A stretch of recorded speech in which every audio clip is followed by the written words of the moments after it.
Welcome, heathens and witches, to the Horn and Cauldron podcast. Yeah. Welcome to the Horn and Cauldron podcast. I'm John Norgrove. This is Julie Norgrove. We're your gallant hosts. I don't know what the word gallant means. That's a lie. I do. Don't worry. Probably. So this is our weekly witchy podcast, whereupon this week we are doing a deep dive into a thing. And then on the off weeks, I'm in charge and it's chaos. So, that's fun. Stay along for some of those. Let's just jump right into it, guys. Welcome back if you've been here before. If you're new, hello or weird. Sorry, maybe? I don't know, whatever. You'll get used to it. I'm going to say welcome. Yeah, be weird, bro. Don't be normal. Normal people suck. And so this week we are talking about the Egyptian family tree. Yeah, which is basically the shorthand to say we're going to talk about a whole bunch of Egyptian deities. Yeah, sure. Yeah, so let's get started. So in ancient Egypt, deity worship was a crucial part of everyday life, and there's a lot of different deities. In fact, we know of more than 1,500 gods by name. We are not doing that. No, we're not going over all 1,500. I've made a decision. It's too many. Yeah, it's at least 8 too many. At least, minimum, 8 too many gods. Yeah. Now, there may have actually been more than 1,500, so that's not helping things. Sure, yeah. But because some texts, they reference deities without saying their name, but also in other texts, we see the names of deities without discussing their role. So some of them, we know that name indicates that they are a deity, but we don't know what that means. Sure. Or what they were in charge of or anything like that. So there's a lot. And, to top it all off, the ancient Egyptians were doing this for literally millennia. So there's a lot of change, there's a lot of new, there's a lot of old, there's a lot of syncretism that happens. But with the exception of the reign of Akhenaten, which was in the 14th century BCE, the Egyptians were a polytheistic religion, but under the reign of Akhenaten, which lasted 17 years. Not even very long. Oh, so they were only monotheistic for 17 years. And only because this one guy was they just dabbled in monotheism? All sun god, that's it. Yeah. They're like, since we went on that vacation, we've decided to dabble in monotheism, if you know what I'm saying. Yeah. Right? Yeah, but that didn't work. They tried that one guy buys you a drink across the bar and gives you that look. You know what I'm talking about, right? Yeah, they just tried to close their poly beliefs into mono beliefs, and that just didn't work. Yeah, they're like, oh, but there's only one of them, and everybody else is like, but what about all these other guys? And you're like, no, hold on, just this guy? And they're like, I seem confused about this. Yeah. It's funny because you hear this brought up a lot. And as I was doing this research, I have heard it brought up a lot. And I was like, you know what? How long, when did this guy rule? And also how long did this guy rule for? Was this was he a long-lived ruler? Yeah. Not particularly. So only 17 years. It's a little bit like in America talking about how the Confederacy this or the Confederacy that. Yeah. Hey, you know what? Secret time. Let me give you some insight here. Worf was played by Michael Dorn on Star Trek and has played Worf, Michael Dorn, the actor, has played Worf, the Klingon on Star Trek for longer than the Confederacy was around. Therefore, Worf is more important to America. You're welcome for that shit. And if you disagree with me, fuck you. Yeah. So, anyways, that is Akhenaten, and during his reign, I feel like we're just being gassed up by monotheism. They're like, but the Egyptians, they found one god also, and you're like, you barely, dog. Also, it was the sun god, so they basically were only the most important god. So we're not really going to be talking about Akhenaten's rule or Aten, which is the sun god that he was pushing. He was hype on that specific. He was hype on that specific guy. Yeah, sure. But another thing, because they shared similar names. I'm just saying, it sounds like nepotism. I'm just putting it out there. nepotism. You don't even know yet. So You don't even know yet. I do not. In fact, I've never even heard of this. I mean, like, I've probably heard it like in passing and like a History Channel thing where they're like, at one point in time, the Egyptians only worshipped one god. And I probably just did the same thing that I would do any time that came up, and I would just be like, who fucking cares? Yeah. And then just move on to the rest of the story. Yeah. You know? Yeah. So another thing that we're not really going to be talking about, but I want to touch on here is the practice of Kemeticism.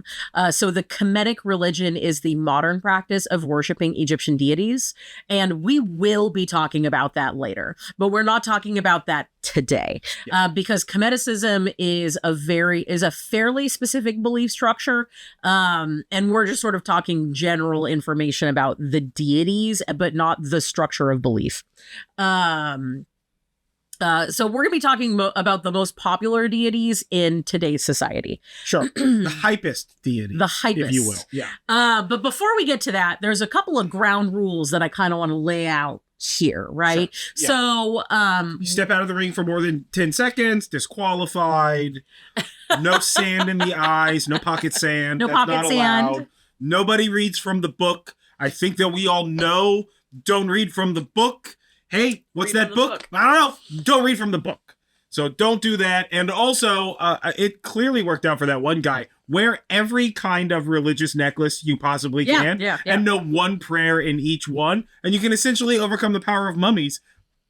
Easily the funniest scene in that movie that is just like surrounded by other greatness. And a But that scene hieroglyph fucking of slays stork is a Menephis. Yeah, stork equals a Menephis. Yeah. So anyways, so we're going to be using the modern common names for these deities, which actually come from the ancient Greek. These are not the Egyptian names. And that is because I could not easily and quickly find a guide to say all of their names in the time that I needed to for this episode. So sorry, folks. But in addition to that, there's also a bunch of like arguments about it. Sure. So about what it actually was. So there's a lot. Sure, yeah. There's a lot. Everybody's got several names. Y'all, we can do this whole podcast just about Egyptian deities from now until the end of time, and we're basically still not going to run out of things. Well, there's 1,500 of them. So at minimum. Flipping dog. So we're going to be using the commonplace names today, which come from ancient Greek. I don't think that really impedes on any sort of deity work. Well, you know who we're talking knowledge about. base. So that it's mostly so you know who we're talking about. Yeah. And if you don't know, comment below, and we'll give you whatever version of the name that you're looking for, or what have you. Yeah. So don't worry about that. We'll always answer questions. Yeah.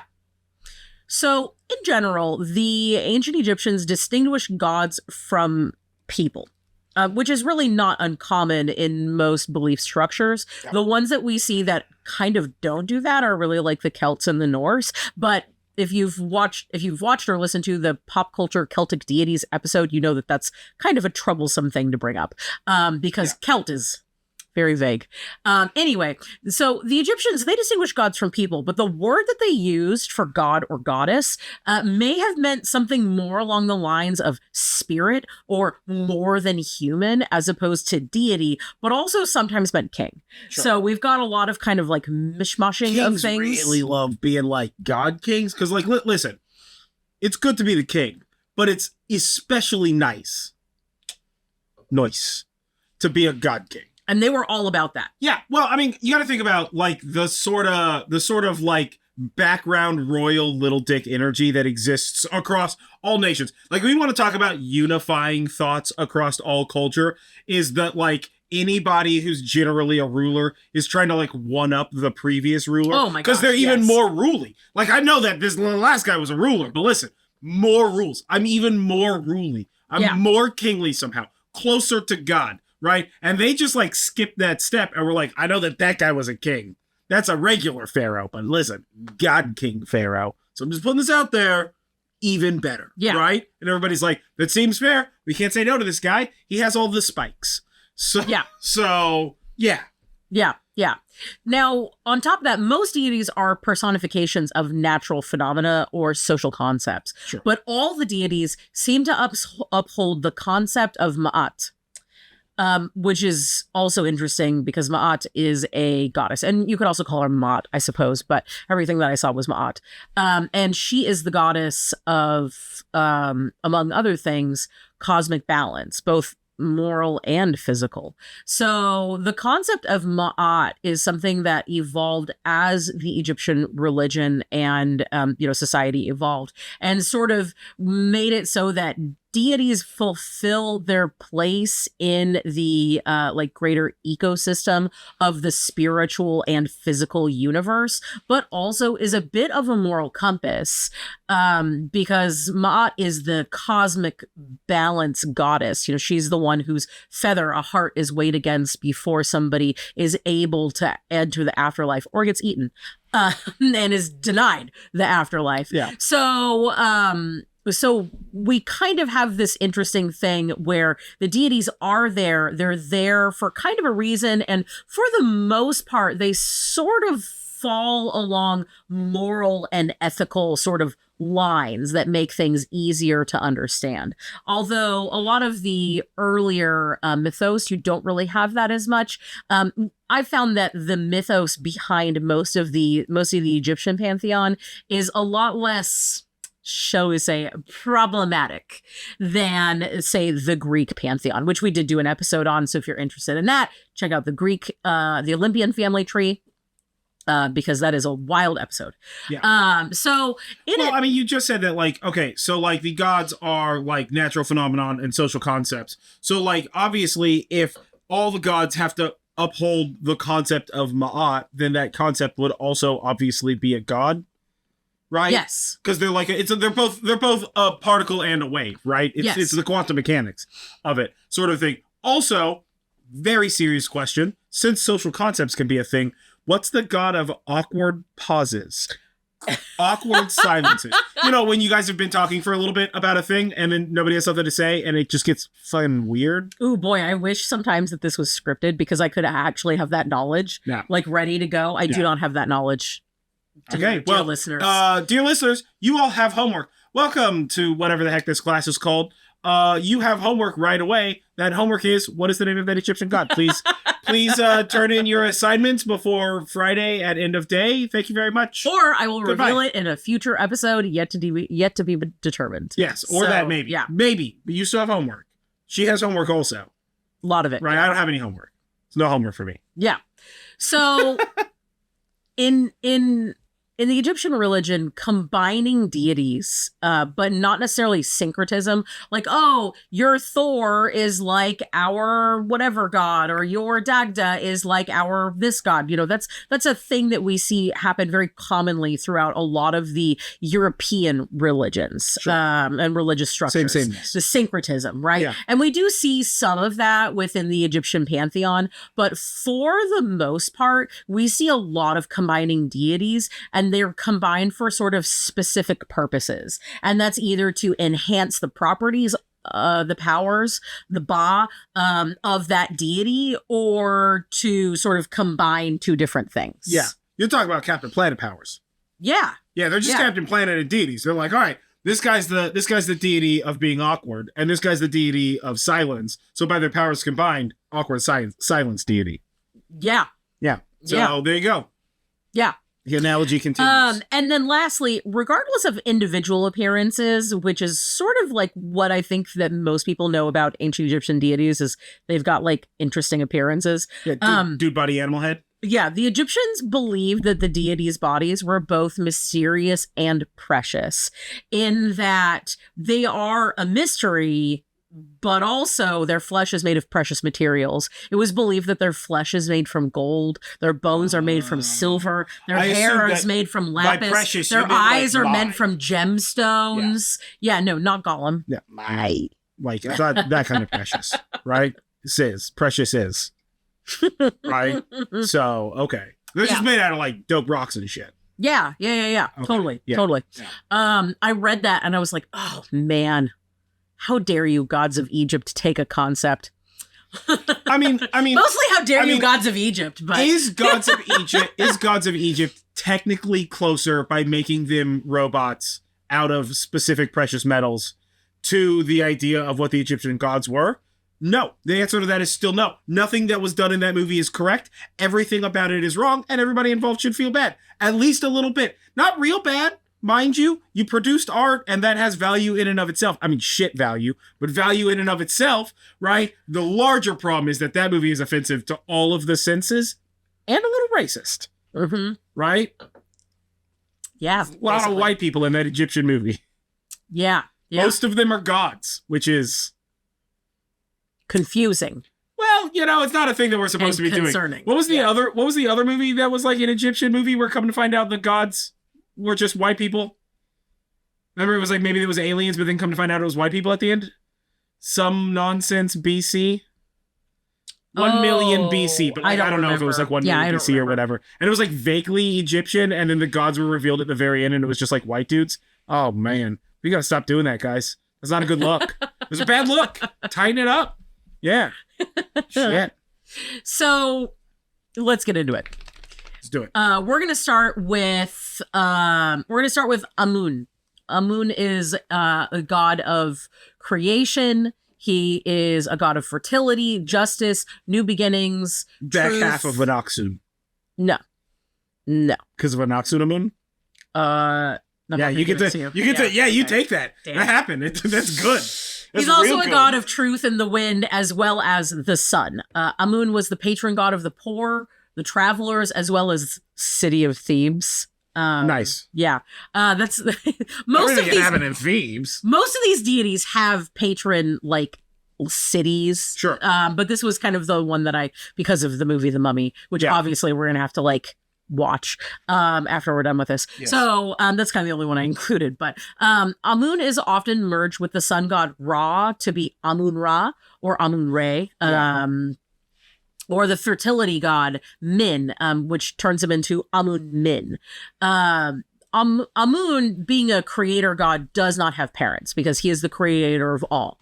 But he does have consorts. So we find that a lot of the early deities, their consorts are very similar to what their purposes are. And so we see that here with Amun also. So Amun's consort is Amunet. She is a sun goddess as sort of like a primeval deity, kind of mirroring very similar things to Amun. But she is also known as the protector of the pharaoh. Another one of his consorts was Wasret, and Mut, who is a primal creation and water goddess. And together, they surprisingly only really had one child, and that was Khonsu, god of the moon. Khonsu we find in the Marvel series. So that's an interesting little parallel there. And Amun typically appears as a man who is wearing a crown that has two plumes, like two feathers. They're typically ostrich feathers. He is also holding a staff and a sistrum. In fact, you'll find that most of these deities are holding a staff of some sort and a sistrum, which is a musical instrument that is shaped like an ankh. Amun's skin is often painted blue as well. He does not have an animal that he is really associated with, although perhaps sometimes you see him sort of merged with another deity to create a scarab.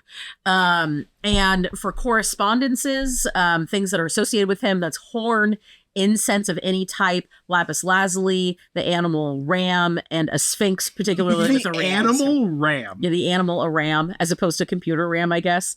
Or a sphinx with a ram's head. Let me tell you, if Amun's correspondences is computer RAM, random access memory on a digital chip, podcast is over. We're done. We're all moving to Egypt. We're starting a whole new cult. All right? Because this dude knew some shit ahead of time. Yeah. Right? Like, that's too much. Yeah, it's too much. That's too much. Yeah. Yeah. Sometimes I'm reading my notes and I'm just like, why did I say this? Okay, so next up is Ra, god of kingship, order, the sky, the sun, and the underworld. And that's like too much stuff, man. They're all too much stuff. The But also, sky and the underworld and the sun. Also, that's a sunny ass underworld. he's dog. also the first pharaoh. But But he's also another creator god. Sure. So that is why he's god of all of these things. He's like, another I created creator everything, god. and Amun's like, I'm right here, and he's like, well, but I didn't create you, and you didn't create me. We just simultaneously created stuff. Yes. You know? Yes. Yeah. Now, unlike Amun, Ra had a lot of consorts and a lot of offspring. So Ra's consorts were Oh my God, Hathor, that's so many words. goddess of music, Sekhmet, goddess of medicine, and Bastet, goddess of protection. There may be others as I go through this list. I should just say there may be others, but there may be other consorts, offspring, parents, This is main siblings. height. This is main height. This is 101, dogs. Yeah, We're not getting into the weeds here. We're staying just on the grass, or whatever the opposite of not getting into the weeds is. Floating gently above them. Nope, I'm not even really sure. Yeah. So those are his Staying consorts. home. It's As for high pollen. offspring, he also had many. So Shu, god of peace, Tefnut, goddess of moisture, nice. Hathor, goddess of music, yes, sister wife, daughter wife, Daughter wife? Daughter. Sekhmet, also daughter wife, Bastet, also, Mavdet, the goddess who protects against snake and scorpion bites. Very specific. Well, But both of those sound necessary. like they suck. So yeah. Satet, goddess of war, Anhur, god of war, Maat, goddess of balance, and Mut, primal creation and water goddess. Nice. As for his appearance, Ra is a man with the head of a falcon. He wears a red and white crown, and he also holds a staff and a sistrum. Sometimes he appeared only as a falcon, but less often we do see him as a crowned falcon on the body of a lion or a crocodile. And let me tell you, a crowned falcon on the body of a crocodile, that's You talking about just like a bird or a falcon head? just a head with a crown. Crocodile body, falcon head. With a crown. Yeah. Yeah, the crown isn't the weird part of this, my dude. Yeah, I can't stress that enough. The crown honestly makes it more acceptable. Right? Crocodile falcon head, that shit's weird. Crocodile falcon head with a crown? All right. That's kind of fancy. That guy, he's probably up to something, you know? So, whatever. Yeah. Now his correspondences are bull, an eye of Horus, which is a wedjat, falcon, incense, Obviously. lapis lazuli, and lotus. And also, we talk more about the wedjat, the eye of Horus, in our in our protection and banishing episode. Yeah. So check that out if you're interested in learning more about the evil eye or the wedjat eye. You can find links in the description below, or wherever they are on your listening method of choice. Apparatus. Listening apparatus of choice. I don't know. Too many words. Is that listening apparatus choice? Or lasparatus of choice? Or listening apparatus. App. Capital app. Apparatus. Did you just try and put bloody stars on either side of the word app while you're saying the word apparatus? I sure did. I'll allow it. Yeah, that's not that bad. Not that bad. You're welcome. We're leaving creator gods behind for a moment. There's still one more that we're going to talk about tonight, but that's it for the moment. Sure. Let's move on to some of the children of these two creator deities, Ra and Amun. Next, let's talk about Horus. Horus is a god of healing, kingship, protection, the sky, and the sun. He is the patron god of Upper Egypt. A pharaoh was his personification on Earth was basically as a pharaoh, as well as he was the protector of pharaohs, and he is also lord of the Black Land, which is the fertile land near the Nile. The soil is very dark, almost black, so yeah. That is why we have that there. Yeah. Okay. So this guy's just it's too much for Ra, so Horus was like picking up the slack. Is that what I'm hearing here? Because like, he's the god of like 3 of the 5 things this dude is the god of. That's just Horus's stuff. Well, yeah, He's just like Horus is like, listen, or Ra, excuse me, is like, listen, it's too much. And Horus is like, I got you, bro. Give me some of that. Yeah. And Ra was like, here's honestly most of it. So, well, this is another one. I mean, really, we got to keep in mind that there's a lot of overlapping. There's a Venn lot of diagrams. a lot of overlapping, as well as a lot of combining. So this is another one where Horus and Ra and Amun are very commonly combined with each other in a variety of different combinations. Sure. Yeah. Especially because Horus is his appearance is a man with the head of the falcon, wearing a red and white crown, who holds a staff and a sistrum. Sounds an awful lot like Ra, doesn't he?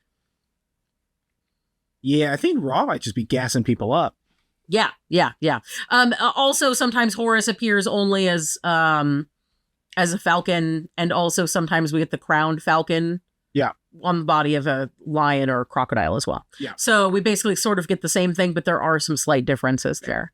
Horus's parents are Osiris, the god of death, and Isis, the goddess of motherhood. Or Nephthys, the goddess of death. So Osiris and Nephthys. Yeah, or death. Osiris and Hathor, the goddess of balance. Sure. Yeah. His consorts. So he's either like death and moms, or like death and death, or like death and balance. Yeah. Although the most common is death and motherhood. Sure. Osiris and Isis. Sure. Yeah. As for consorts, he also had quite a few. We also have some of that mother wife. Sister bride thing. Yeah. Again, overlapping Venn diagrams, my dude. Like, that's just gonna happen when you're doing old timey stuff like this. That shit just gonna happen. Yeah. So his consorts were Hathor, goddess of music; Isis, goddess of motherhood; sure; Sekhmet, goddess of healing; and Nephthys, goddess of death. And then there was that one time that he and Set had some relations. So we don't talk about that. We're going to get into that when we do a deep dive on Horus specifically, because we have that planned. Yeah. Because it is an interesting and very much like not standard European kind of a mythology. It's very fun. Anyway, as for offspring, he actually didn't have that many. He had Ihi and then the 4 sons of Horus, who are the protectors of the deceased in the afterlife. You actually see these as the personification of those canopic jars. Yeah, sure. Yeah. And as for Horus, his correspondences are acacia, brass, Eye of Horus, the Wedjat and Wedjat eyes. Yeah. Gold, falcons, irises, lotuses, olive, specifically the tree, and raw meat, because that's what you would feed a hawk. Yeah.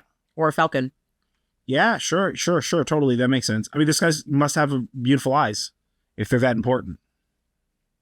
He does, but also sometimes he only has one. Ah, yeah. Yeah. I think I remember that Jaime Lannister only had one eye. That's right. Jaime Lannister did only have one eye in that terrible movie. Yeah. Honestly, the more you know about it, the worse Gods of Egypt is, because you can see that like conceptually they tried, but also they just. But when it came to casting, no, they didn't. Well, and like design. Like, oh, you're going to make the gods bigger than people? Very gangster look. Yeah. The gods are going to turn into robots? You know, I don't think that Transformers is making enough money to justify this. I mean, there was like one studio exec that was like, they also need to be Transformers. And they were like, but they weren't. You didn't know about this. Gods of Egypt, robots in disguise. Oh my God, don't say that loud enough or the Transformers franchise will hear you. Yeah, right? They're like, we're going to consume this. Yeah, right? All right, next up is Hathor, goddess of dance, fate, fertility, international trade, joy, love, motherhood, music, sex and sexuality, the sky, and the sun.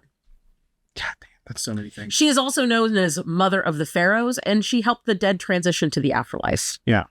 Her parents were just Ra, the sun god. Yeah, only one. Only one, yeah. Well, he's the creator of all, and he made her. Sure. So obviously, daughter wife. So her consorts were Ra, the sun god. Yeah. Horus, the sun god. Yeah. Atum, a sun god. Yeah. Amun, a sun god. Are you noticing that she has a type? She's very into the sun, dog. Except for Khonsu, the moon god. I mean, but like, listen, That shit's only shiny because Also of the her sun. consort. So, yeah, you know. Yeah. And for offspring, she is the mother of Ihi as well as Ra. So parent, consort, offspring. It's this cycle Except for Ra doesn't have parents. Shut up.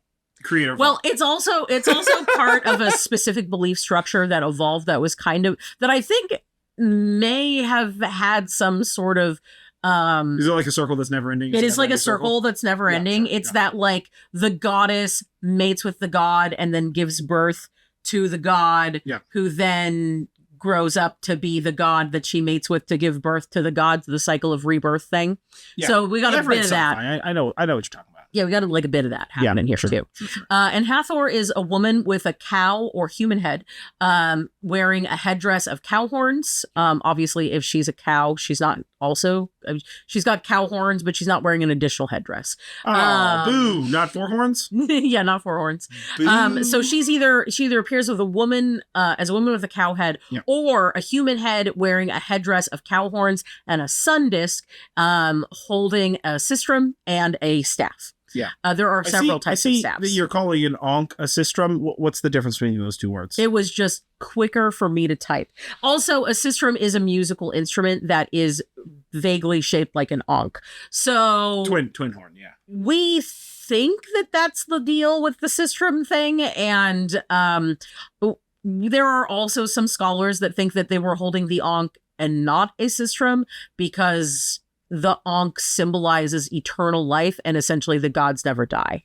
Sure. So I mostly just copied and pasted the holding an ankh and a staff or holding a sistrum and a staff throughout this. So, okay.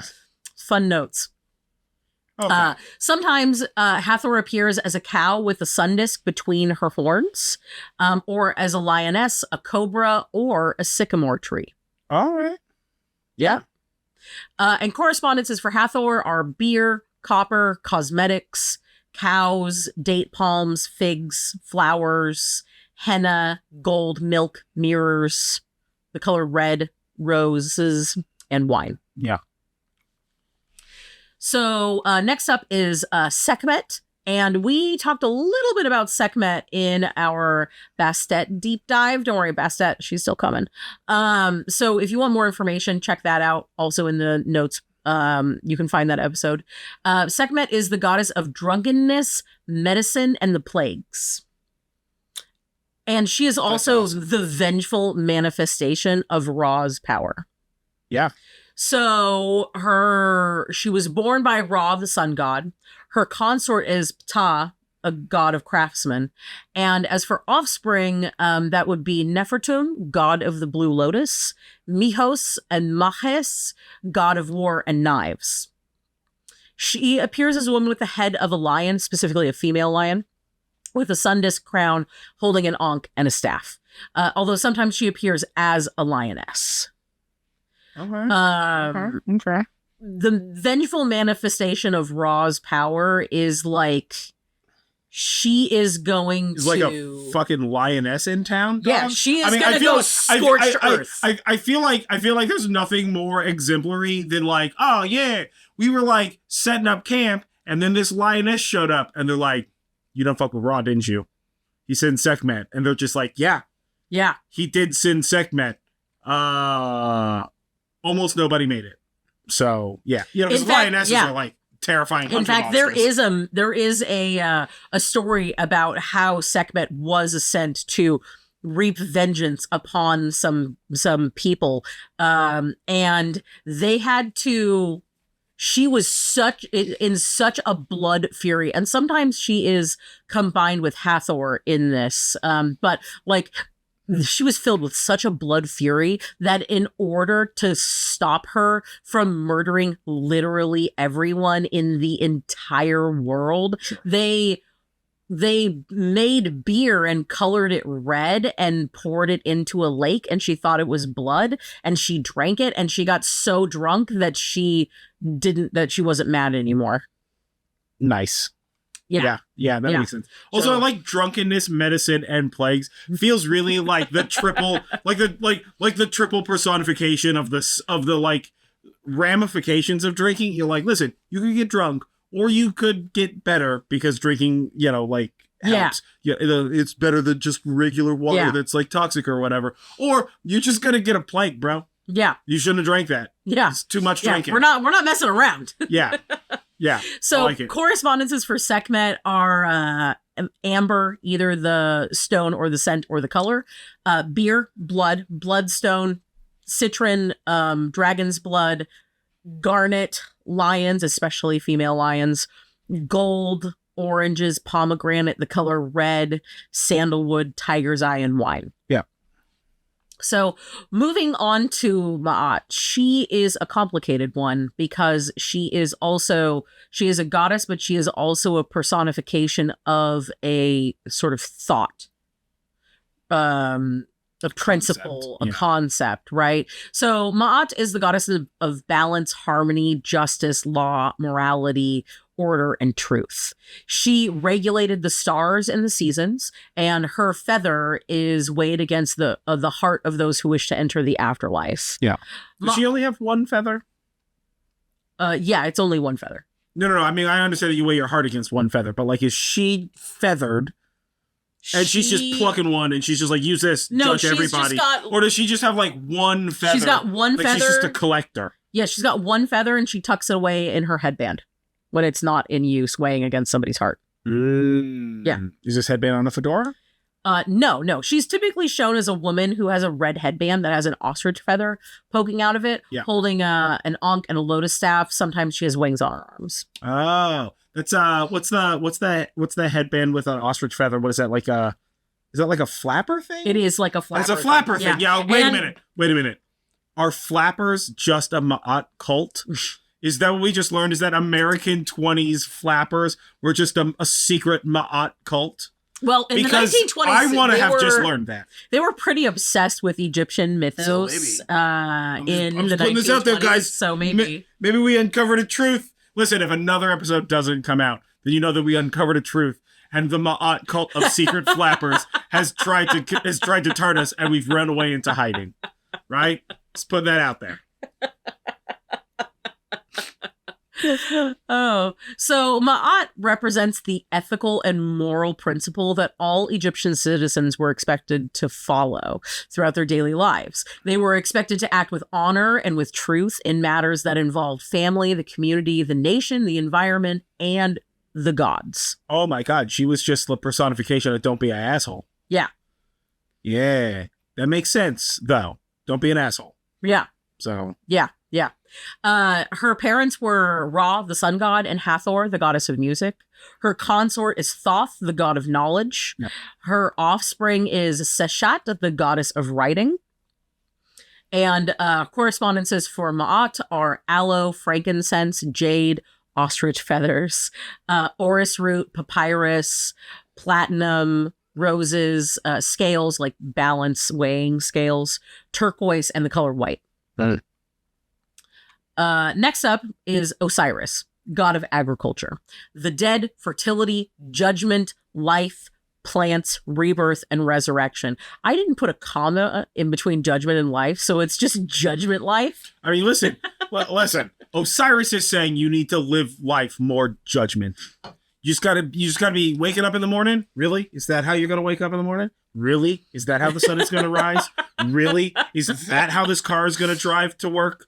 Is how we're gonna cook those eggs? You're just real judgy. Yeah, let me tell y'all, doing these list episodes makes for some wild typos because I'm just like copy and pasting a bunch of stuff, and I'm just like, oh, that's an interesting. Well, thing I mean, like judgment life. It's a kind of life. Judgment life. Osiris is also the personification of pharaohs in death, as in the afterlife. Osiris's parents are Geb, the earth god, and Nut, the sky goddess. These are actually sort of the like primeval deities, and they may or may not have existed before Amun and Ra and all of the other creator deities, or maybe they existed at the same time. It's difficult to tell, and the mythos is complicated, but essentially, Nut is the sky, and she is also a goddess. And Geb is the earth, and he is also a god. Oh, we got like a dude Earth, huh? Yeah, we got like a dude Earth. Oh, dude Earth. Dude Earth and a lady sky. Dude Earth, lady sky. Rock Yeah. and roll, man. Rock and roll. Yeah, very weird. Osiris's consort is Isis, the goddess of motherhood. Yeah. And his children are Horus, god of the sky, and Anubis, god of funerals. Osiris's appearance is a striking one, really. He's a green or black-skinned man with a pharaoh's beard. The royal beard was like a thing back then. Bloop. Yeah, that was a deal. Yeah. Right? He's also typically wearing a crown with ostrich feathers, a necklace, and is wrapped like a mummy. He typically holds a crook and flail. Ah. Yeah, a green or black skinned. Very different colors. Mm-hmm. Right? So. Yeah, but also, if you don't have green paint, black is fine, I guess. It sort of depends. I guess, yeah. Damn. Yeah. Correspondences for Osiris are acacia, the color black, blackberries, cats, cedar wood, crocodiles, fish, frankincense, ivy, the color green, mummy gauze, or perhaps linen in general. Yeah. And ostriches and willows. Yeah. Just walking around like a mummy. Or just chilling like a mummy. I don't know that he's really walking because they were bound. Yeah. What is technically worse is if he's just an upright, hovering a few inches off the ground mummy, all wrapped up in such like that. I mean, that's exactly how he's pictured. He's just like, ooh, just like moving. Yeah, that's exactly how he's pictured. So have fun with with that. Real Magneto floating the Golden Gate Bridge across the Bloody Bay style. Yeah. Where you're just like, none of this shit, dog. But also, this guy was like slaying. So in here, I put that his consort is Isis, but like. It's the reason, okay, so we talk about this myth a little bit. We talk about this myth in the Isis deep dive, which is a fantastic deep dive. Go listen to that too. But like in it, basically, like Set and Osiris have an argument, and Set cuts Osiris into a bunch of little bitty pieces, and Isis has to piece him back together, and that's how Horus is born. Yeah. Metalocos made a song about that, sewn back together. Exactly. Wrong. But the reason why, according to some myths, Set had an argument with his brother Osiris and cut him up into little pieces is because Set's wife or consort, Nephthys, was in love with Osiris. Sure. Yeah. So oftentimes when you see Osiris in like art or relief particularly in like tombs, he is either shown by himself, or he is shown with Nephthys by herself, or with Nephthys and Isis. So he also had some game. Yeah. Yeah. For sure. Yeah. Totally. So next up is Isis, Osiris's wife. She is the goddess of agriculture, boats, childbirth, death, the earth, grief, harvest, healing, love, motherhood, pregnancy, rebirth, the sea and seafarers, the sky, and magic. Oh, that's a lot of stuff. There's actually a lot more depending on the way that she gets syncretized over time. Sure. But this is a she had a lot of cults, dog. So they just started dumping. They were just like, yeah, well, you know what? We're gonna give her more work. Yeah, they really did. We talk a lot more about that in Isis's deep dive. That's I think episode 18. Yeah. So Isis's parents were Geb and Nut, same as Osiris. Her consort is Osiris, the god of death, or Min, a fertility god, or Amun Kamutef, a sun god.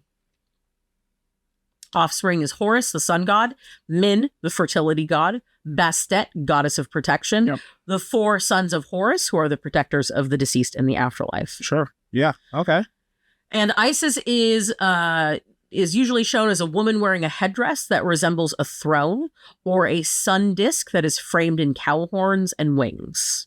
Oh, that is, she also has wings, not the cow horns. She has wings attached to her arms. Oh, yeah. So, okay. Nice. Yeah. Sure, totally. Not all the time. I'm sorry, are you telling me that she has a hat that's a chair? She has a hat. Okay. She has a hat that's a chair. Yeah. Or a hat that's cow horns and a sun. Oh, and sometimes she has wings. Yeah, no, I'm okay with the cow horn and a sun and sometimes having wings. Like, sure, yeah, that makes sense. But like a chair hat? We think that this sort of has to do with her name. The root word for her name indicates throne or like royal high seat. Sure. So yeah, take that for what it is. Sure, yeah. They were really into hats back then. I mean, let's be perfectly real. All times we're really into hats, except for like right fucking now. It's so weird. We are like I recently saw a TikTok about this, how like bonkers it is that we're not more into hats, because like all cultures have always been mad into hats. Yeah. And right now we're like, no hats. I mean, let's take like several steps back and recognize that there are a bunch of people who have made a particular colored hat with some words on it, an entire personality, as well as like every mall having 3 lids or whatever the hell they're called in it, right? I mean, I think the downtown mall here had like 3 hat stores at a moment in time. There was like 3 of them. I remember there being so many hat stores that there was also a hat kiosk. A hat kiosk directly in front of the hat store. They had a better selection of hats. I bought a hat from that kiosk. I'm not gonna lie about that. And I have a bunch of hats. Like I love hats. Right? Yeah. I don't wear them in this, like the podcast, if you're not watching our faces and you're only listening, which you could watch our faces if you went and visited our Jive and subscribed over there, whatever. On YouTube. On YouTube. But look at our faces. And if you're on YouTube, hello. Yeah, and if you are on YouTube and you are looking at our faces, no hat. I know, it's sad. But that's also because it's warm and I don't want to wear a hat. That's like mostly. See, for me, mostly like a hat kind of gets in the way of things, so I go with flower crowns because it's like my jam. Right, but a flower crown is no different than like, whatever, some cow horns and a sun disc.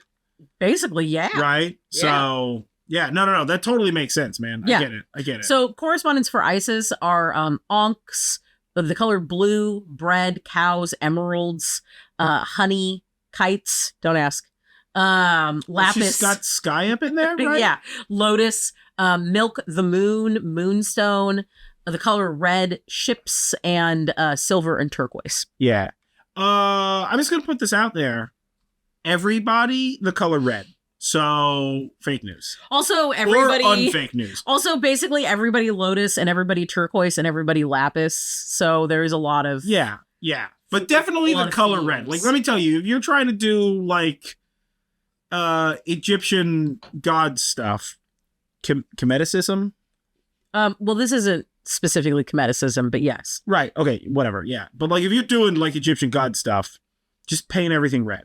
Yeah. Paint it red. Yeah. Paint it red. Paint it red. Hang some lapis. Bing, bang, boom. You're in there, bro. Yeah. Paint the town red. I said what I said. Paint the town red. Yeah. So next up is Set. Set is like the game match. No, Set is a lot like Set is I think a really misunderstood deity here. Sure. Much like say like Loki or any sort of underworld god like Hades. Set is the god of deserts. I don't think Loki's misunderstood. I think we understand precisely who Loki is. Definitely misunderstood. So Set is the god of deserts, disorder, not actually chaos, because there's somebody else who's the god of chaos, right? He's also Set just is like the god stuff of not put in the right places. Foreigners, of magic. In fact, he was supposed to be the second most magical person, only seconded because of Isis. Sure. Basically. He is also a god of oases, of sex, storms, violence, and the wilderness. Is it oases? I didn't know, so I went with it. And Oasi? I don't think that oases probably. Oases? I'm not sure. Set is also patron god of the Red Land, which is the term that they used to refer to as the desert. Okay, so fertile near the Nile land, black land. Yes. Out in the desert, red land. Yes. I hope we find out about more colored lands, because you know what I feel like we're getting real close to, guys. Magic the Gathering. Speaking of Magic the Gathering, this podcast is now transitioned into just a Magic the Gathering podcast, and we're gonna tap some Set to make some red mana. What's up? Boom. Kind of works. If you don't play Magic, that made no sense to you. Yeah. So Set is also considered the cosmic balance to Horus, who is the god of the black land, the fertile land near the Nile. Yeah. Yeah. Okay. Sure. Yeah. That makes sense. I guess. And Set also was Set and spells to Set were also used on amulets to open the womb for cases of menstruation or conception, or to close the womb as a contraceptive or abortificant. Yeah. Okay. So Set was not the bad guy. Him. We're gonna go with him. They Yeah. they either turn on the baby making or turn off the baby making. Yeah. It's real powerful. Yeah. Set also at one point seduced Horus to win a fight, Sure. and that didn't quite work out in Sure. Set's Yeah. favor. Yeah. Sure. Red over black. Right. I mean, Yeah. I don't know. This Checkers poker. rules? I don't know. What's that? What is that? Is it red and black, the spinny one Oh, with the roulette. marble? Roulette? Is roulette red Yeah. and black squares? I don't know. It is red and black squares. Yeah? Squares. But like, I don't know if there's. I don't really gamble. It's not, I don't understand it, right? Like, I like chance, but I don't think money matters that much. So, whatever. So Set's parents were Geb and Nut, just like Osiris and Iris and Isis. I feel like what I'm getting out of this right now about this Geb and Nut situation is that all these gods who are like, I created everything, fucking liars. Right? I'm not trying to hate, but these guys are like, I created everything, and everybody else is like, you're definitely not my dad. I don't have to listen to you. Yeah, I don't have to listen to you. You're not my dad. Definitely not You're my dad. not my real dad. Yeah, Not my real mom. Not my real dad. Yeah. Not my real mom. Yeah. But- So Maybe they're gonna bang you or give birth to you or something. So like Right. whatever. Right? So Set's consorts are Nephthys, the goddess of death, Isis's sister. Sure. Neith, a hunter goddess, or Anat, the goddess of war. A goddess of war. There's a lot of them. As for offspring, that's Anubis, god of funerals. Yes, I know that that's disputed parentage, but it's mythos. That's what you got. Wepwawet, which is the god of funeral rites, and Sobek, goddess of fertility. Funerals and funeral rites have different gods. Absolutely. So is Anubis like all the non-speaking parts in a funeral? Anubis is like, you know when you do a group project and there's one person who's doing all the work and everybody is just kind of there Sure. and maybe they collaborate. Sure. Anubis is the one who's doing all the work. Okay, so Wepwawet is just like, I did the rights part, and the teacher was like, of course you did. C+. There's somebody Sure. later on who's specifically like embalming fluid, I think. Yeah. There is a deity of embalming fluid. Sure. And I think I wrote that later in here for a Okay. different deity, Sure, right? sure. But All right. So all right, thing. Yeah. Set's appearance is interesting because it is a body of a man with the head of an animal that we don't know what it is. It has a I feel like we should know what animals are. yeah, but we don't know what animal this is. The animal has a downward curving snout and long ears with squared off tips. Sometimes he also appears pictured as this animal, same head, a thin body, and a long tail with an arrow-shaped tip. Again, we don't know what kind of animal this is. Is it something that is extinct? Is it something that is made up, like say a dragon would be, Sure. a unicorn, or is it an aardvark? That kind of sounds Is like it a that. wild dog? Yeah. Is it a donkey? Is it a hyena, a jackal, a pig, an antelope, a giraffe, a fennec fox? All of these are options. No one can agree. Yeah, that sort of sounds like that ancient Snuffleupagus looking thing that's like in the elephant family, but whose nose was just like, Yeah. you know, whatever that thing was called. We watched that thing about it. Yeah. When I look at the pictures of Set, in like almost every picture, he looks like he's going. Sure, yeah. You're looking it up now, I'm aren't looking you? it up right now. Yeah. Yeah, 100% I'm looking this up. While he's doing that, Set's correspondences are beer, crocodiles, incense, jackals, hippopotami, donkeys, the color red, and scorpions. Well, okay, first of all, just looking up Set the Egyptian god is a bold strategy, because some of these are like ancient Egyptian pictures, and some of these are like, people need to chill out with the half animal, That's half like human 47 abs on this guy. Yeah, right here. that guy's all abs, replete with abs. Yeah. I see what you're saying, because his face is like, Yeah. It's just like a weird looking dog face. But also, maybe it's not a dog. We don't know. It is unclear. Yeah. We do not know. I'm pro Aardvark. You know what? I'm also pro I'm Aardvark, team except Aardvark. the mouth doesn't make sense for the Aardvark. And we, at no point in time... because it goes all the way back. It's like a horse with teeth all the way back. Okay. Second homework. Oh, okay? no. Look up a horse, but with teeth like a dog. Or horse with jaw like a dog. Okay? So instead of opening just the little front part of the horse mouth, alien style, it opens all the way back. Like a dog. Like a dog.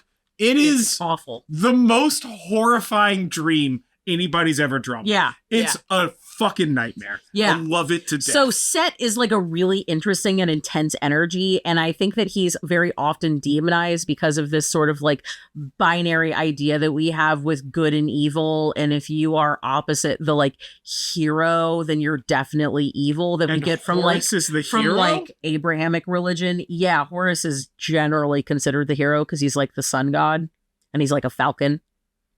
And falcons are like dope. Sure, yeah. I mean, he was played by Jaime Lannister, which was pretty cool, but yeah, but also that's the Kingslayer. He slept with his sister. We're not about that. Yeah, we're definitely not about that. Egyptian gods, though, a little about that. Yeah, based on this information. Well, all the deities are. Jaime Lannister totally should have went for Brienne. She would have loved him the rest of their lives. Yeah. Anyway, our pain about the ending of that, notwithstanding, what's going on with Bastet? Bastet is our next up. She is the goddess of protection, especially against diseases and evil spirits. Yeah. Goddess of... Not so much that rock. It's just like... Well, we know from earlier that there's like a goddess protecting against specifically scorpion bites. Yeah, that's fair. That's fair. You know, You're there's like, also 1,500 gods. Well, scorpion stings. Oh, and yeah. Snake bites. Scorpion bites you. You don't got to worry about nothing. Yeah. I mean, except for maybe that scorpion's an idiot. Well, yeah, it's still going to hurt. Bastet is also goddess of pregnancy, childbirth, fertility, sex, pleasure, music, art, also drunkenness. Nice. Parties, perfume, retribution, goddess of hunting, war, prosperity, cats, the sun, and the moon. Okay. You know what? Another real, like, doing too much work kind of person. Yeah. Yeah. You don't got to do that much work, dog. Bastet's parents are Ra, god of the sun, and Isis, goddess of magic. Yeah, okay. Her Bastet's consort is Ptah, the god of craftsmen, and her children are Nefertum, god of the blue lotus, and Mihus Mahes, god of war and knives. She appears as a woman with the head of a cat, holding an ankh or a sistrum. In this case, it's probably a sistrum because of her connection to music. A papyrus wand, a scepter, and sometimes she has a litter of kittens. And also sometimes she's showed as a cat. Is a papyrus wand just rolled up newspaper? No. Because listen, if she has cats, I think that's what cartoons tell you to do about that. No, She's just like, make another noise. Do it. No. I think it's actually more geared towards cats than you think because it's basically a staff, like a short staff with like a lotus flower at the end, kind of like those cat toys with a feather at the end. Sure. Yeah. And her correspondences are baskets, the color black, catnip, of course, cats, carnelian, fish, gold, jars, mint, onions, perfume, the color pink, reeds, rose quartz, tiger's eye, and wine. Now, we talk more about Bastet in Bastet Deep Dive, which is episode 59, and we also talk about a little bit about Sekhmet in there, and I want to come back and say, remember, a lot of Egyptian deities had a lot of like Venn diagram overlapping and were also sort of combined with each other when it made sense for them to be combined. So Bastet and Sekhmet are not the same goddess, nor are they specifically aspects of the same goddess. They are separate goddesses who sometimes overlap. Yeah. Anyway, next up is Anubis. Anubis is the god of cemeteries, embalming, and funeral rites. Yeah, this guy did all of the projects in that crew project. Yeah, he's also Anubis, the protector of graves. Also, I'm gonna put this out there. fucking coolest god. Yes. Yeah, very big. Anubis is big team Anubis guy. Both and neither male or female. Sure, yeah. Yeah. Anubis. I'm gonna be real. I don't know that in my mind I've known any gender on any of these gods, unless I'm specifically thinking of who played them in Gods of Egypt. Right? Like, yeah, okay, sure, like, whatever, Ra's a dude, probably, but I don't know that for certainty. I'm probably just thinking about, like, an old-timey movie with claymation skeletons. You know what I'm saying? Like, I don't know that I had any gendering on any of these things, so much as their heads were fucking animals. Yeah. So, like, I don't know what's going on down there, dog. Right? Like, I don't know what's underneath that head.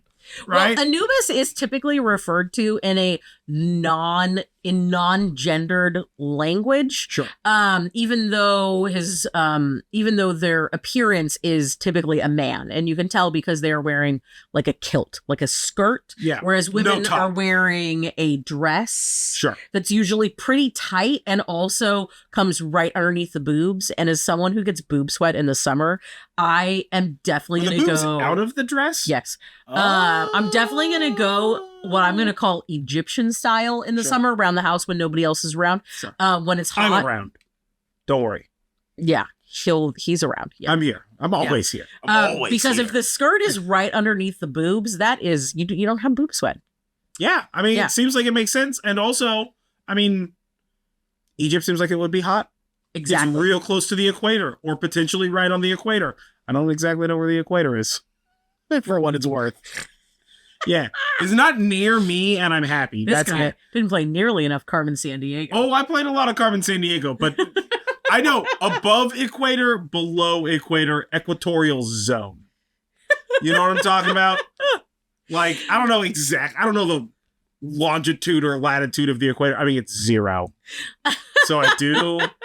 But it might not be 0. I might have just made that up entirely. I don't know. I'm not a geographer?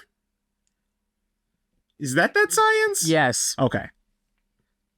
I did more important science. I did physics. Sure. Yeah. Keep telling yourself that. So I will. Thank you. Anubis is also the protector of graves and a guide to bring souls to the underworld. Yeah. His parents are Set, the god of disorder, and Nephthys, the goddess of death, or Osiris, or Ra, the sun god. Yeah. Depends on what you're looking at there. Yeah. Anubis's consorts. I like disorder and death. Yeah. I'm very here for disorder and It's death. very goth. Yeah, it's very goth. Yeah. So Anubis's consort is Unput, the goddess of funerals, or Nephthys, the goddess of death. Ah, that's why he did all the work. That's why they did all the work in the class project. Yeah. They were sleeping with other people in the class project. Exactly. Yeah. And his offspring is Kebechet, the goddess of embalming liquid. Oh. Yeah. That makes sense. That's a kid. He doesn't know what he's doing. Yeah. So Anubis typically appears as a man with the head of a black jackal holding a staff and an anchor sistrum, or a black jackal, just the animal. His correspondences are onks, beer, the color black, bread, cemeteries, cinnamon, cypress, any dogs, gravestones, jackals, the stone jet, labradorite, leopard print, pretty much anything, lotus, mummy gauze or linen, obsidian, and smoky quartz. Yeah, that's super gothy. Yeah, I'm here for it. It's very rad. Yeah, so now let's take a trip back to creator gods. Sure. We're going to talk about Ptah, the god of creation, craftsmen, and architects. Ptah does not have any parents because he created the world with his words. Just gaslighting people. Yeah. All these creator gods. Yeah. Let me tell you what, if I was Sky Dad or Sky Mom or Earth Dad, I would be like, I don't know about these fucking assholes saying they're speaking shit into existence. I done been here. Yeah. Yeah. This motherfucker. Ptah's consort is Sekhmet, the goddess of medicine, or Bastet, the goddess of protection. He's also got a type. Love that. Love that most of the Egyptian gods have like a type when it comes to their consorts. I'm very here for it. Yeah. Ptah's offspring are Nefertum, the god of the blue lotus, Mihos or Mahes, the god of war and knives, and Anat, the goddess of war. He typically appears as a man with green skin wrapped in a shroud, very similar to Osiris, to the untrained eye. But now you're a trained eye, so you're going to know the difference. Yeah. He also has that divine kingly beard and typically holds a was scepter. It's like a staff, featuring an ankh and a jed pillar. Architecture was incredibly important to the ancient Egyptians. Which pillar's a jed pillar? I could pick it out from a lineup, but I would not really be able to describe it. Yeah, it's like a pillar. But architecture was like very important to the Egyptians. Yeah. So there are several deities who have different types of pillars as a thing that is associated with them. Essentially, the pillar was their backbone, more or less. Mm-hmm. Now, sometimes Ptah appears malformed or as a dwarf in things. And his correspondences are acacia, beer, bread, the color blue, cedar, ears, because he was like human ears. Like a necklace of ears kind of energy? Mostly that Ptah was still on the dude? Or verklempt of the rest of the head? No. So Ptah was ears. Ptah spoke the world into existence with his words. Sure. And he was known as a god who hears people's prayers. Sure. So it would not be uncommon to have a small trinket in the shape of a human ear inscribed with his name that you would use when you were praying. Was that trinket once just an actual human ear? Sometimes. Yeah, okay. You know, this is bringing big... What's that? The god that sneezed reality into in existence? Hitchhiker's Guide? Hitchhiker's Guide, right? It's bringing big that energy. Yeah, I dig it. I'm here for it. Ptah is also associated with tools, any tools of the trade for a craftsman, as well as turquoise. Well, I see his colors are green and gold. Yeah. And I think that's the colors. It's either green and gold or green and blue that they wear in that scene with their at the. You know what? I don't remember, but I wouldn't be surprised. It might be like all like a weird roundabout reference to Ptah, which I'm very here for, to be honest with you. Now I want to like rewatch that movie and just see if I like pick it up. Yeah, you know what I'm saying? You know, when I was going over the information about Ptah, because one of the things about these list episodes, also aside from like bizarre, like typos that I have, is I pretty much skim a bunch of information about these deities. So I've read way more than like what I'm giving out here. Yeah. And I was reading this and I was because we got to stay surface, bro, or we're just going to like drown in the details of like each one of these dudes. Yeah, we'll be drowning in the deep. Like, is that Adele? What song that is? Like the computer? What? No. Like a Dell computer? No, we're not doing this. No. I don't know what we're talking about, so maybe. Adele the singer? I don't know. Is that her song, Drowning in the Deep? I think it is. Anyway, I was skipping the information about Ptah and thinking, wow, this guy reminds me like so much of Enki. Like definitely not Enki. But like Enki energy. Enki vibes. Yeah. They would be friends. So that's Ptah. Now, last in the kind of creator god train here, and the last one that we're talking about today, is Thoth. Thoth is the god of art, balance, hieroglyphics, judgment, especially for disputes or the worthiness of the dead. He is a god of knowledge, law, magic, the moon, philosophy, religion, science, wisdom, and writing. He's also the patron god of the scribes. He is oftentimes referred to as a god with no mother. Either that he sprung into existence. Yeah. From the void. Spontaneously just blipped in. Yeah, like just spontaneously just transported in. Yeah. Or sort of wrote himself into existence. Yeah. His consorts are Maat, the goddess of balance, and Sekhmet, the goddess of writing. Okay. And his offspring is also Sekhmet, the goddess of writing. Cool. Cool story. Yeah. He typically appears as a man with the head of an ibis, which is a bird, or that's the most common one, or a baboon. He typically holds an ankh or a sistrum and a staff. Sometimes he's shown wearing a crown or with a crescent moon and a lunar disc on his head. So instead of red, it's white or silver. And he oftentimes will take the form fully of an ibis or a baboon. Yeah. And an ibis is like what, like a big ass stork? It's kind of like a stork, but like a real long beak. Yeah. Ibis. And Thoth's correspondences are baboon, ibis, ink, paper, papyrus, scales, like for balance, the color white, and any sort of writing instruments. Ibis. Okay. Yeah, it's like a weird bird. Yeah, it's like a weird bird. Yeah. Okay, that's chill. Yeah. Okay, and that, dear listeners, takes us to the end of the lists that I'm going to read for you today. Yeah. Yeah. Okay. I mean, that's a lot of gods. You know what that wasn't though? 1,500 gods. Let down. Definitely not. Yeah, let down. We should have been here forever. Yeah. If you're really interested in cruising through the list of deities, you can go to Wikipedia. There's just like a whole list of Egyptian deities, and they're kind of like ordered in terms of like major or minor deities. So that kind of helps with things. But there's things that are like very specific sometimes. Yeah. And there's also a lot of overlap, and the god of three lefts to make a right turn because you're in one of those cities that won't allow you to do that. I'm looking directly in your eye, San Francisco. Yeah, that god's name is San Francisco Driving. Yeah, right. You know what I'm talking about.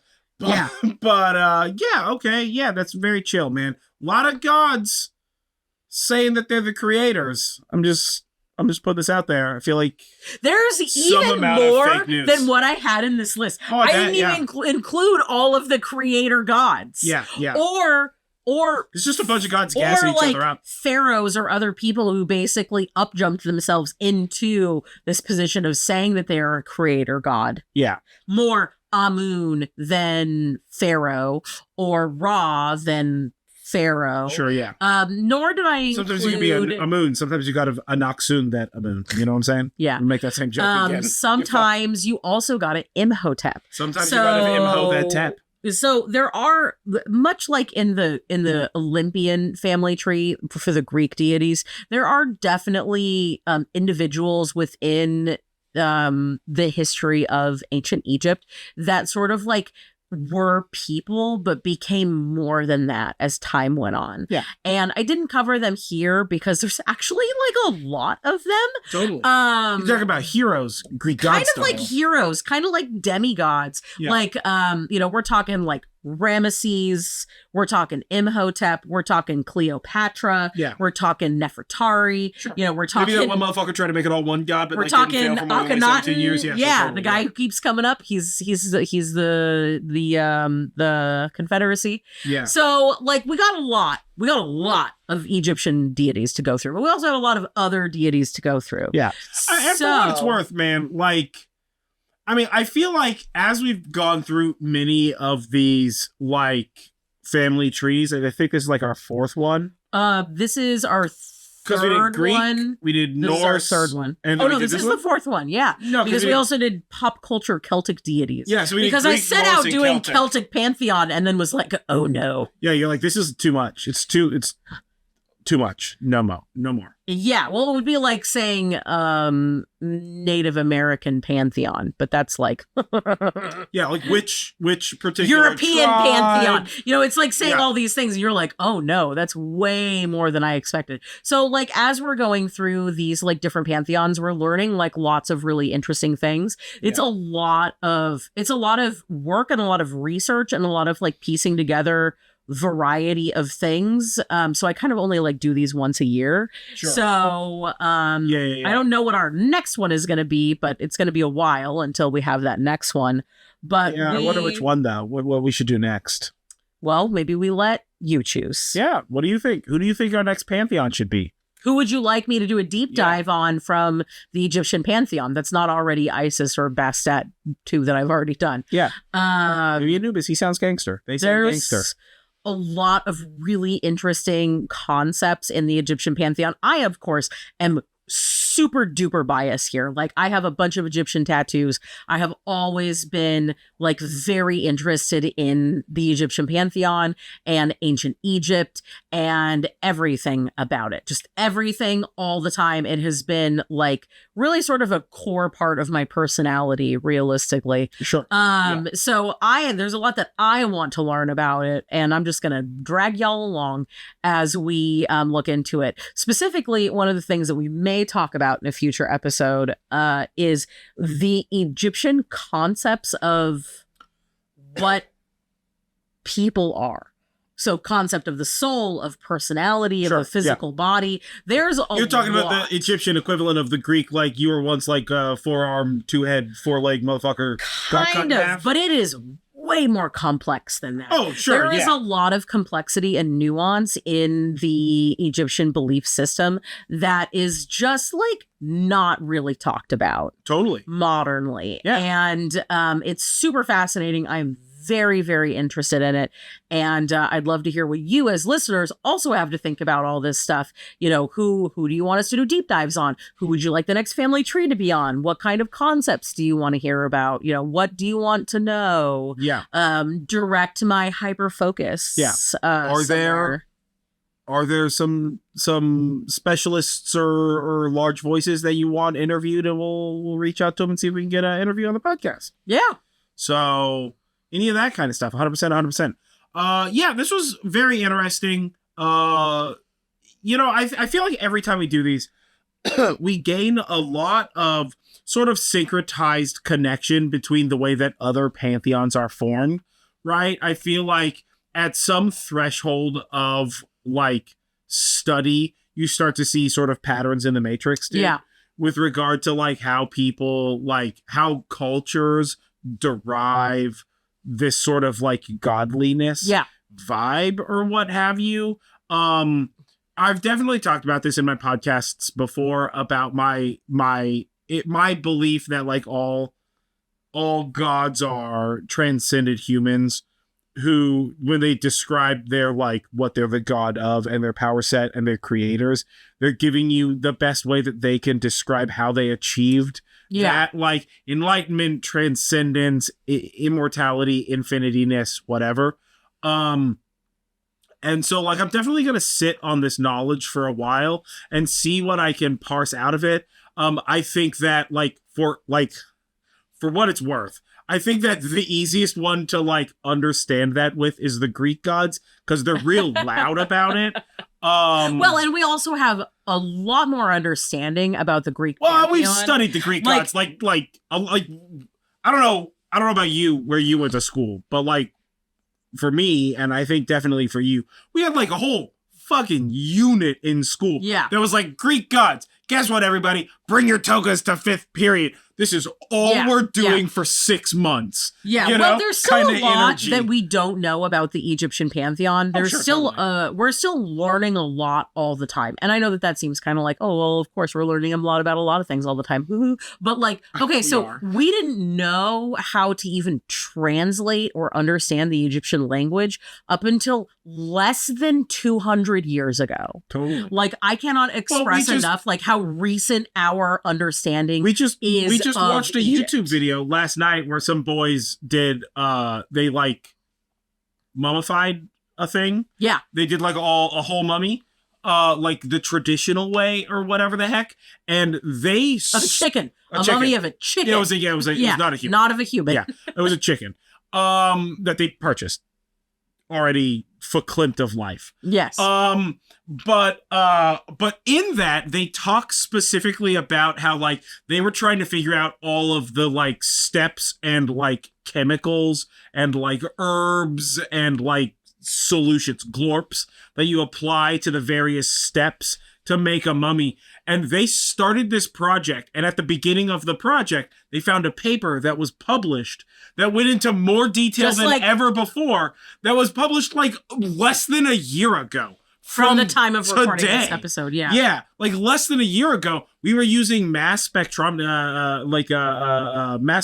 or whatever the heck, Yeah. to be able to like detect like errant particulate to try and calculate like what myrrh or whatever the heck was used in like specific parts of the things by like looking at like jars filled with like material used during the like mummification process that still had like tiny microscopic particles of the juice like attached to the inside of it and stuff. And so like we are like I think that, I mean, we for essentially all pantheons, we are constantly learning new shit, just like for all cultures and for all details, we are constantly learning new shit. I feel like we're still discovering new animals. I follow a chick on TikTok who just dropped who would talk about a new marsupial dropping recently. That's like not dead. It's around. We just had never seen it before. Yeah. Which is bonkers. So like we're always learning new stuff. But I feel like there's extra barriers for Egyptian stuff in both dramatically different language and culture from the Western world, right? Which is like the place that we are coming from as like Western worlders or whatever. But also like we're kind of in a place where we now have the like technology to circle back around and be like, actually, you know, it's that like in that thing they were talking about like that like mummy oil that people were eating, and they're like, actually, it wasn't mummy oil. I mean, like people were eating mummy oil, but we know that like the mummy oil just happens to be called the same name as like another oil.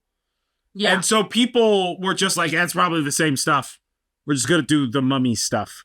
Yeah. We got a bunch of them because we stole them. You know, how the Western world really loves fucking stealing artifacts. Yeah. Something fierce. Oof, girl. Yeah. Like it's cool to visit a museum, but it's also like pretty toxic. Yeah. For what it's worth. And unrelated to this, but related to the topic of this episode, one of the things that I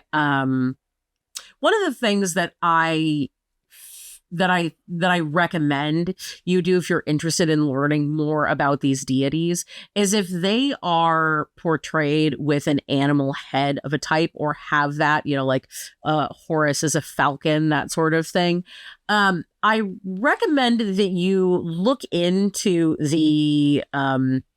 what that animal is like.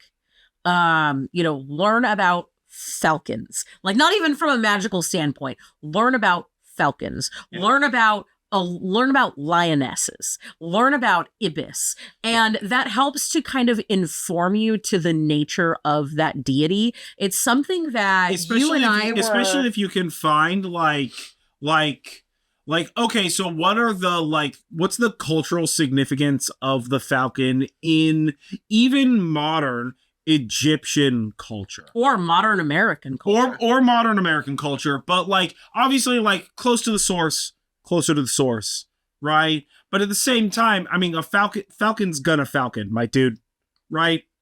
Like, I doubt that one culture's like falcons are real gangster, real badass hunters, and another culture is just like falcons, real whiny bitches. I don't know about this guy. Well, it's like fake news, you know? It's not just the like cultural significance or like understanding or feeling about that particular animal, it's not just but it's also like the way that the animal like acts.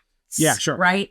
Like this is something that you and I have talked about before when we're talking about different types of martial arts. Yes. In particular is that many of them have namesakes for animals. Yeah, well, or styles around animals. So, like, this is a thing that I am, like, intimately connected with and love dearly and make an effort to practice from a meditative standpoint, not necessarily just from a martial arts standpoint, although I do and have practiced it from a martial arts standpoint.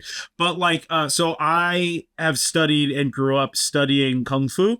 And so in that you have like 5 animal kung fu, and you have like the kung fu that I grew up with is 7-star Northern Praying Mantis kung fu, and you have like a monkey style and tiger style and like crane style and all of those sort of things. And like one of the lessons taught in and around that structure is to observe an animal and understand it so much that you can you can move in a practical sense like that animal. It's like embodying a thing, right? Yeah. And so like in that you see that I think the cleanest and most easily translatable example of this, even though it's not an animal, is it's kind of not an animal, is like drunken kung fu or like drunken monkey kung fu. Yeah. Right? Like watch the Jackie Chan movie, or I mean watch some of the older ones. They're very, very good. But the Jackie Chan one's probably the most readily available, right? And see that like it's not just about being drunk. It's that in that state, once an understanding comes across Jackie to be able to understand what it truly means to perform martial arts in that state and act within that state, you see how like he's able to like he's getting kicked and punched and shit, but it's not affecting him. He's able to deliver strikes from places that wouldn't make any sense, right? Because he's changed the order by which he understands reality, right? He understands combat. Combat being a dance, a conversation of fists, for an abundant lack of better words, right? But like when you practice and study that stuff, you come across these things in different ways, right? The study of the mantis is one of patience and stillness, right? Until it's time to strike, right? It's slow motion until extreme quickness, right? And that sort of a thing. It's brutality, but only in that moment where it's absolutely required to accomplish the task. And everything else is calmness and stillness, right? And you see this in more than just Kung Fu, for sure. That's the one that I can speak the most clearly on because that's the one that I have the most experience with. But like you see that in mimicking the way a crane moves, or mimicking the way a tiger swipes or a monkey strikes, or something to that extent. It alters, like, once you understand that in the self, right, in your body, in your motion, then you have a greater understanding of the whole, right? Kung Fu being like the way, right? It being this like all-encompassing philosophy communicated through physical motion and combat, right? And to that exact same end, while you're trying to study these Egyptian gods, like if you want to understand hawks, or you want to understand Anubis, so jackals or something like that. Like it's not just the cultural ideations around them, but it's also like their motion, the like little translated things that you pick up. I think that this will actually be easier to both understand and to practice if you have animals or pets. Although obviously you don't need to have animals or pets to do this, but like everybody has, like if you have like a cat or a dog or a bird or whatever, right, a lizard or fish or whatever, you can kind of like you can like tell when like the dog's like acting a fool and you're like, oh, this guy's got to go outside. Or like when your fish are doing a weird thing and you're like, all right, I gotta do this thing because the fish are being weird about this. Yeah. Or whatever, when the chickens make a noise and we're just like, the chickens need some fucking help with something. Yeah. Or whatever. So it's part of that like communication line. So it's part of that like evolution, that like evolving consciousness, right? And I think that that's certainly not just in studying the Egyptian gods. It applies to sort of all things as being helpful study, but especially as you look into specific Egyptian gods when they are associated with a specific animal, right? Like a lioness or a hawk or whatever, crocodile or whatever else, right? Then by studying that, you will gain more connection, right? It's that thing where it's like you want to do ritual for this god, and like their color's red, having some red stuff around is gonna be hype. Or like if they're super into beer, like don't pour them wine, pour them a beer. Yeah. Like that kind of thing. It's the same thing as that, right? But a little bit more like insider trading when you can kind of do that in your mind while you're like trying to process the information of like, touching the surface of chaos. Yeah. As it is studying gods and such. Yeah. So, yeah, no, I totally agree, man. Like, I think that, like, studying these animals, studying the things that are their correspondences, Yeah. If they're a god of, like, let's say writing, like, practice making your own paper.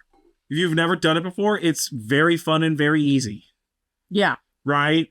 Practice your calligraphy if they're the god of writing. If they're the god of death and cemeteries and funerals and all this kind of stuff, go visit cemeteries. Study funerary rites. Yeah. You know, your connection doesn't have to be like only how mummies are made. Yeah. Right? Because they're the length and breadth, you know, it's sort of that, like, if it's the god of the sun, you can just be like, that shit's hot outside. And like, that's gangster. But like, understand the sun. Yeah. Right? You have, because of the internet and modern technology and science, you have an opportunity to understand the sun greater than any of the people who came before us do.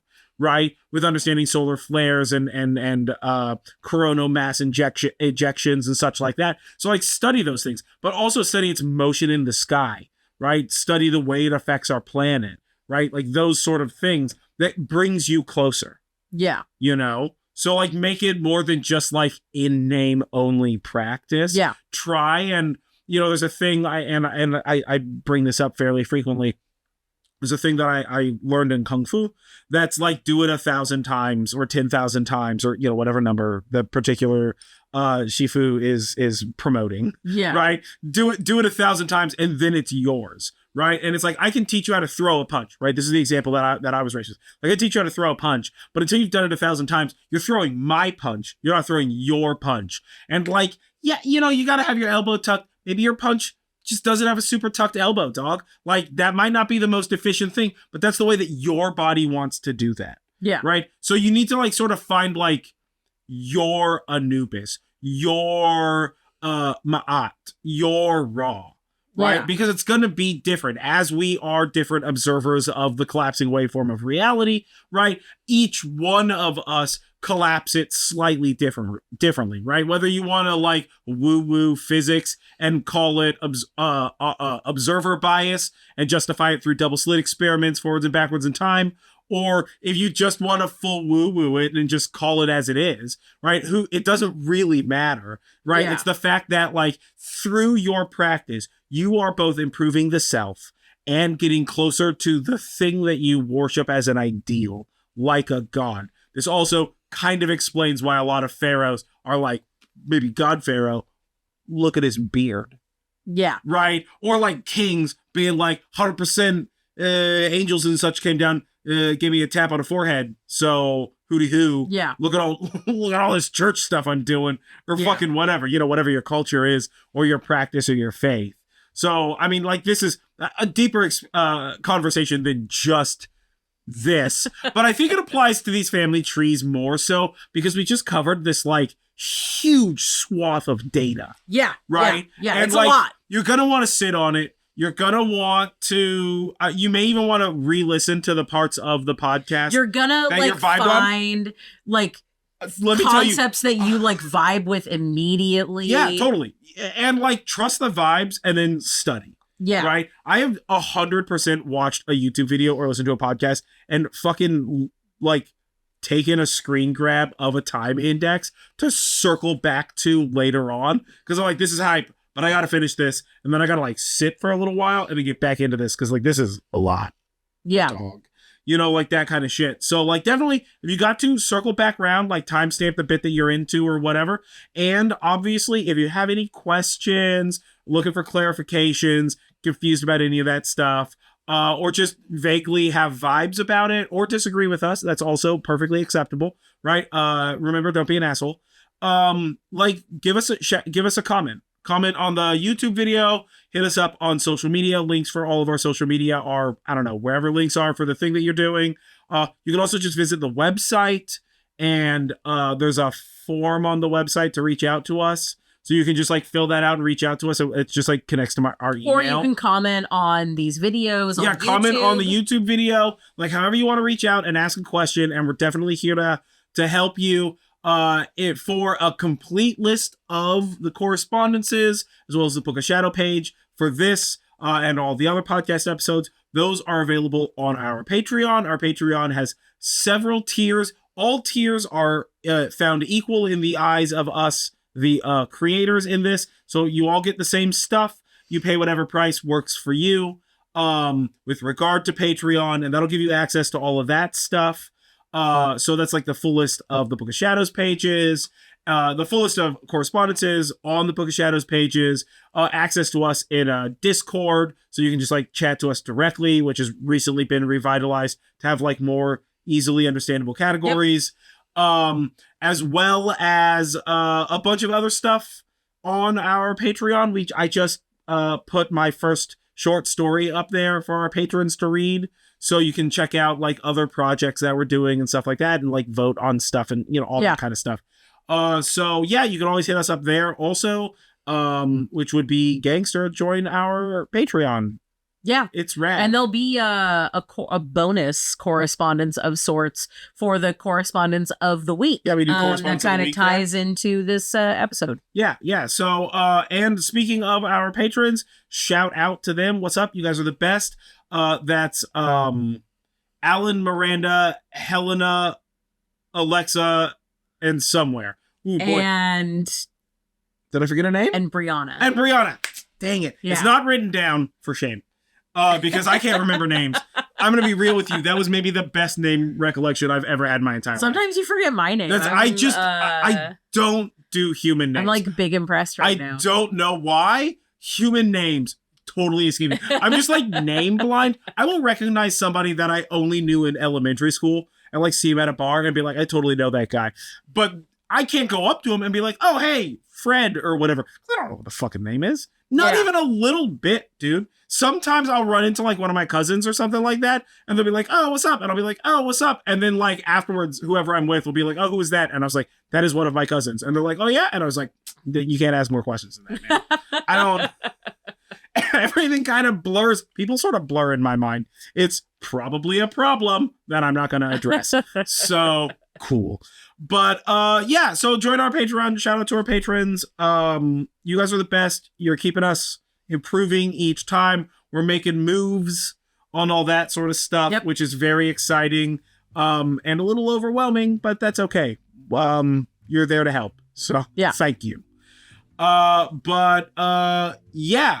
As for sources and all of that stuff, that will all be accessible in the show notes or in the what's called paragraphs underneath the YouTube video, whatever that's called. Description. Thank you, description.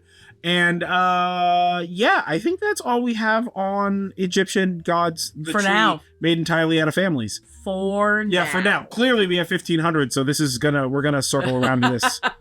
Listen. It's such a big fucking tree. And we went like big branches. Yeah. The small branches. That's where stuff starts getting weird. Yeah. Yeah. So stay tuned for more of that kind of stuff. And we will catch you guys next time for more mystical and magical goodness. I have been John Norgrove. This has been Julie Norgrove. This has been the Horn and Cauldron podcast. And we will catch you guys next time. Stay magical, folks. Yeah. And don't forget, breathe in self-confidence and breathe out self-doubt.